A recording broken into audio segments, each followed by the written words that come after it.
Okay. It's your boy Brandon Chung. That's my name. And I'm back at it again. Oh my goodness, I'm back at it again. Okay.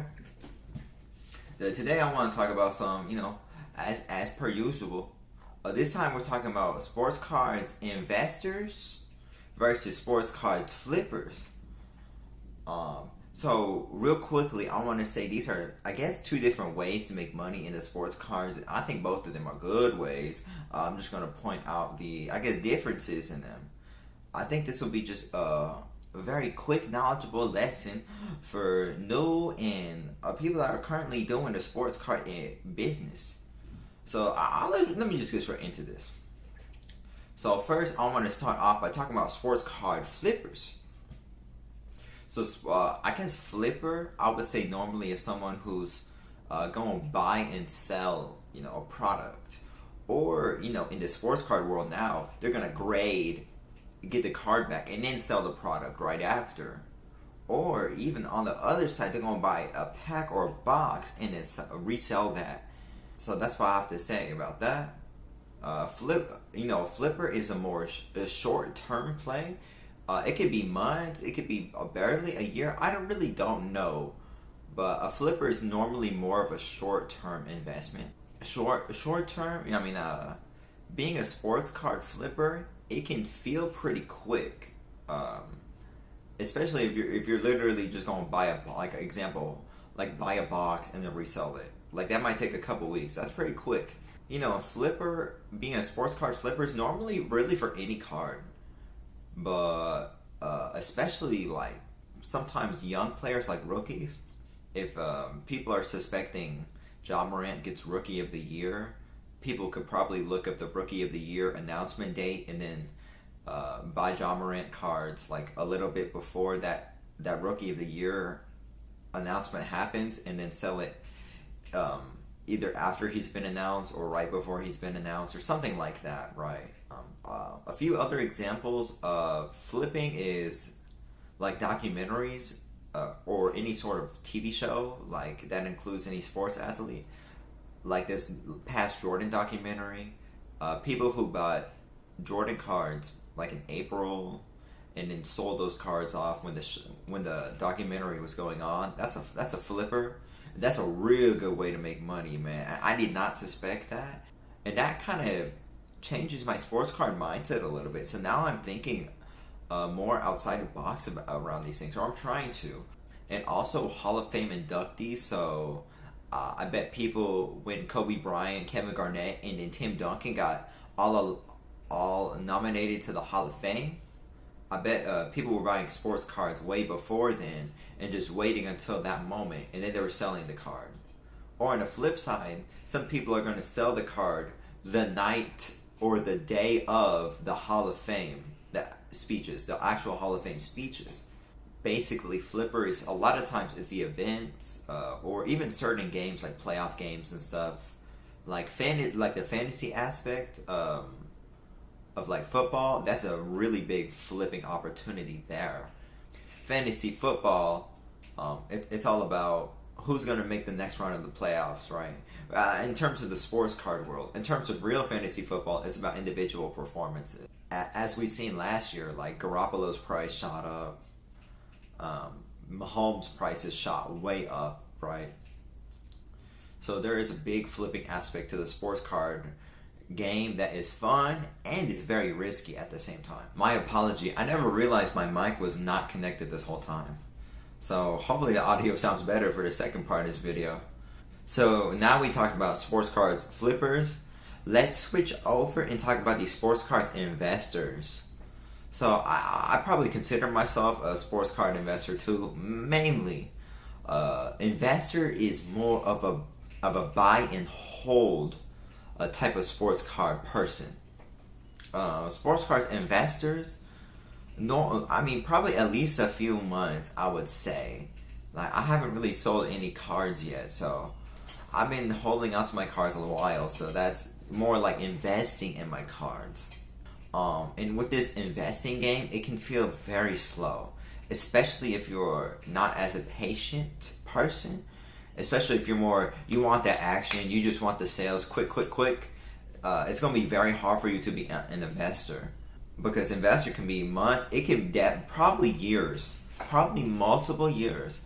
And even if we're talking about Michael Jordan cards, LeBron James cards, Kevin Durant, you're talking about decades at that point. So it's going to feel like a very slow game sometimes. At times, it's going to feel very slow. Although there have been a lot of these iconic players that have shot up in price. And yes, sports card investor, we're normally talking about these Hall of Fame dudes and these super iconic players, or these young dudes that look too promising, so promising, like a Patrick Mahomes or a Giannis or even Luka. Like Giannis already won an MVP, right? So he already has that. Mahomes already has a Super Bowl ring and the MVP as well. So he's already, I mean, that's a lot already. So that's kind of more investor. That's what I would consider more of investor. I don't know about other people. But sometimes sports cards investors, you'll think they're putting their money into a weird player, and then like a Rui Hachimura or something. But maybe that investor in particular really believes in the Rui Hachimura. So, another thing you need to be aware of as an investor is this is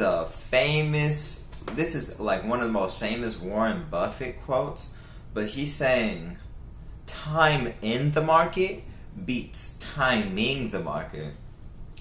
He's basically saying, and he's talking about stocks though, but he's saying just hold your stocks for a long time because these are very reliable investments. I'm just going to buy it now and I'm going to hold it for 10, 20 years. I'm going to beat everybody else who's trying to time the market, because a lot of people try to predict when the market goes down, they'll buy, and hopefully the market goes back up. And then a lot of times people are wrong because, dude, it's really hard to time the market. It's really hard. Same thing for the sports card hobby too. You can't just time the market in whatever happens. In some ways, yes, you can. But I think that will get a lot harder in the future as there's going to be a lot more people joining the hobby. Maybe even at an exponential rate joining the hobby. So I think the time for predicting documentary prices and stuff is just gonna it's just gonna be totally cut down. So I think competition always. If you think competition in the sports card world is mad now, wait 3-6 months to now, it's gonna be mad. I tell you that for sure. But anyway, if you really think some player or an investment's gonna pop, and you think you can afford it, like very well afford it, then just maybe buy it now.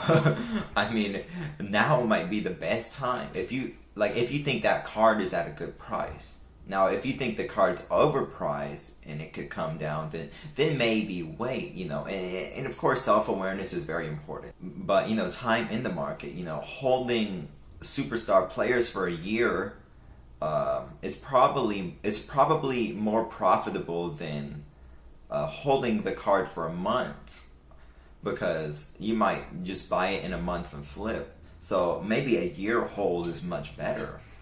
The problem with that is patience, man. You just gotta have patience on that. So anyway, that's another reason to be that's another differentiation from sports card investor versus sports card flipper. Now let's bring flipper and investor and let's put them together. So like I said earlier, both are very good options, right?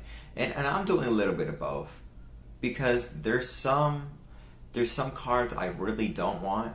I want to turn the money from these cards and throw it over and get an amazing few cards here. So you just gotta have self-awareness in the sports card game. Are you an investor, a flipper? Are you a flipper? Are you an investor? Are you both? There's no really right or wrong answer for that. Like I said earlier, I'm personally an investor, but I will flip too. There's some Trae Young cards, Zion I want to flip. Other various basketball players I want to flip. So you gotta be smart regardless of what your sports car money style is, whatever type of thing you want to do. Most importantly, again, have fun with this hobby, man. Either way, you gotta have fun. The way you're gonna have fun is be patient either way as a flipper or investor. If you're patient as a flipper, then you can probably double or triple your profit sometimes. You gotta understand the sports card world, man, is super risky, but also super rewarding. It's risky, man. We're just talking about sports cards at the end of the day. So maybe people might want to let them go really quick, give it away, right? These cards. But it can also be super rewarding. I don't even have to explain myself in terms of rewarding. Over the past few, like 2 years or so, or a year, the sports card industry is booming. There's a lot of cards have shot up like 5x, 10x. And when you're talking about the investing world, 5x and 10x, that is unheard of numbers. That's literally unheard of. So either way, sports card flipper or investor does require some sort of like entrepreneurial spirit and some sort of like successful entrepreneurial mindset. So you really got to get into that mindset at least a little bit for these sports cards. You know, I like to have fun in this hobby. I like to be super smart in this hobby too. And kind of, again, I did some TikToks about this, but like stay in my own lane and do my own thing. You know, I've been looking at all these different type of basketball cards and stuff like that. So I'll have more videos coming up. Just, you know, be patient with it. And patient is one of my favorite words in the vocabulary. So I apologize if I keep saying that, but it's very true. I've learned like patience means a lot from one, my life experiences, and two, my investing experiences as well. Trust me, patience is a virtue. So, you know, sometimes you're gonna hold cards and obviously they're not gonna go up. You will lose your money sometimes. But at the same token, you miss 100% of the shots you don't take, okay? Anyway, that's my 2 cents on sports card flipper versus sports card investor. It's been your boy with a quick video. You know, it's Brandon Chung. You can leave that like and that subscribe and hit that notification bell and then the share if you want to. Man, I'm getting to be a good YouTuber now. Ooh, I just came up with this like and subscribe stuff on the spot, man. Ooh, watch out. No, I'm just kidding. Nonetheless. It's been your boy. Okay.